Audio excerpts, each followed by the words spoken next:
Opposition کا مشترکہ محاذ صوبوں کی تقسیم اور 18ویں ترمیم کی اصل بحث 24 اگست کو اپوزیشن جماعتوں کا اکٹھا ہونا صرف ایک سیاسی ملاقات نہیں بلکہ موجودہ سیاسی صورتحال میں ایک اہم سگنل ہے۔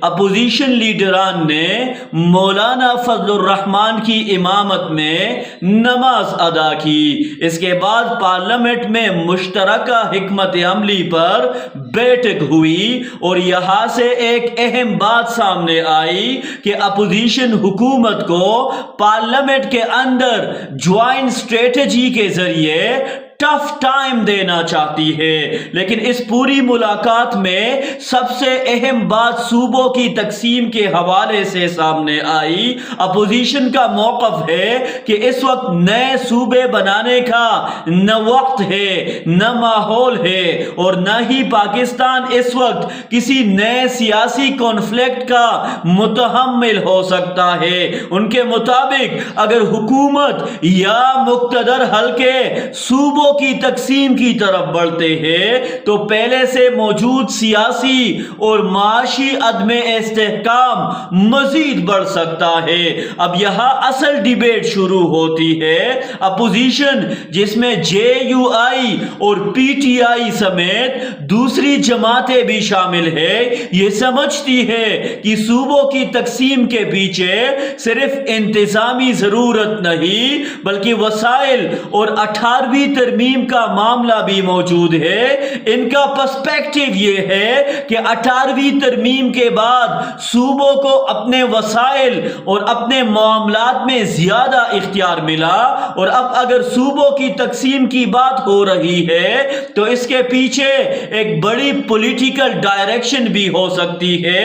اپوزیشن کا خدشہ ہے کہ قدرتی وسائل، معدنیات، گیس، تیل اور دوسرے وسائل پر صوبوں کا اختیار کمزور کر کے انہیں دوبارہ وفاقی سطح پر لانے کی کوشش کی جا سکتی ہے۔ یعنی ان کے نزدیک یہ صرف صوبہ بنانے یا نہ بنانے کا مسئلہ نہیں بلکہ پاور اور ریسورسز کی تقسیم کا سوال بھی ہے، لیکن دوسری طرف ایک مختلف پوائنٹ آف ویو بھی ہے اور اسے مکمل طور پر نظر انداز نہیں کیا جا سکتا۔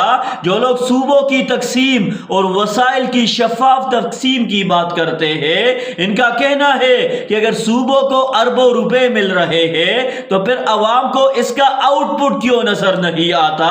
کراچی کو دیکھ لے، سندھ کے دوسرے علاقوں کو دیکھ لے، پنجاب کے دیہی علاقوں کو دیکھ لے یا پختونخوا اور بلوچستان کے دور دراز اضلاع کو دیکھ لے۔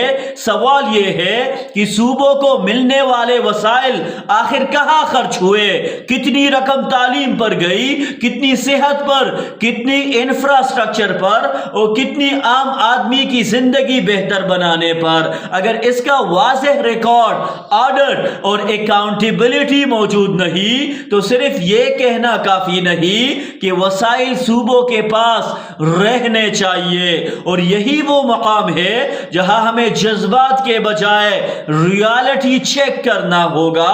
صوبوں کو اپنے وسائل پر اختیار ملنا اصولی طور پر غلط نہیں بلکہ اگر وسائل اسی صوبے کے عوام کی ترقی پر خرچ ہو تو یہ ایک مضبوط فیڈرل ماڈل بن سکتا ہے۔ مسئلہ اختیار کا نہیں، اختیار کے استعمال کا ہے۔ اگر صوبائی حکومت کے پاس پیسہ آئے اور پھر وہ پیسہ پولیٹیشنز، بیوروکریٹس اور ان کے قریبی حلقوں تک محدود ہو جائے تو عام آدمی کو اس اختیار کا فائدہ کیسے ملے گا؟ پنجاب میں اربوں روپوں کے منصوبے اور مہنگی سہولیات اپنی جگہ، لیکن اگر آپ میڈیا کے ایڈورٹائزمنٹ کیمپین سے باہر نکل کر دیہات، کسان، سرکاری اسکول، بنیادی صحت کے مراکز اور روزگار کی صورتحال دیکھیں تو تصویر اتنی شاندار نہیں۔ اس لیے سوال صرف یہ نہیں کہ پیسہ صوبوں کے پاس ہو یا وفاق کے پاس، اصل سوال یہ ہے کہ پیسہ عوام تک پہنچ بھی رہا ہے یا نہیں۔ میری نظر میں دونوں طرف کی بات میں وزن موجود ہے، لیکن اصل حل شفاف نظام ہے۔ اگر صوبوں کو اپنے وسائل استعمال کرنے کا حق ہے تو انہیں مکمل اختیار کے ساتھ مکمل اکاؤنٹیبلٹی بھی قبول کرنا ہوگی۔ ہر صوبے کو عوام کے سامنے بتانا چاہیے کہ کتنا پیسہ آیا، کہاں سے آیا، کہاں خرچ ہوا اور اس خرچ کا امپیکٹ کیا نکلا۔ ایک ایسا ٹرانسپیرنٹ سسٹم ہونا چاہیے جہاں ایک ایک روپے کا حساب موجود ہو اور عوام دیکھ سکے کہ ان کے وسائل کہاں استعمال ہوئے۔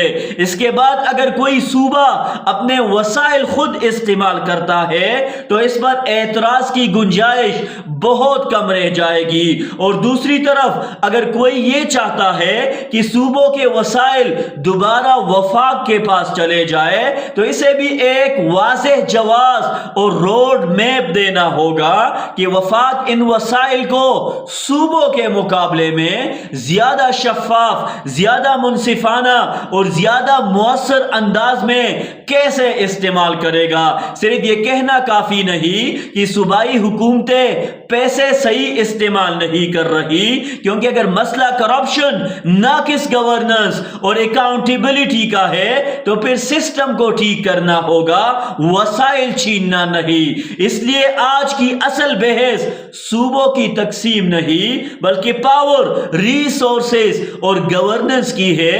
پاکستان اس وقت سیاسی طور پر پہلے ہی حساس مرحلے میں ہے۔ ایسے میں نئے صوبوں کو فیصلہ کسی جذباتی یا سیاسی فائدے کے تحت نہیں بلکہ کانسٹیٹیوشنل، فائنانشل اور ایڈمنسٹریٹو جائزے کے بعد ہونا چاہیے، کیونکہ اگر صوبوں کو اختیار ملے اور عوام کو فائدہ نہ پہنچے تو نظام ناکام ہے، اور اگر وسائل مرکز میں چلے جائے مگر وہاں بھی شفافیت نہ ہو تو مسئلہ پھر بھی حل نہیں ہوگا۔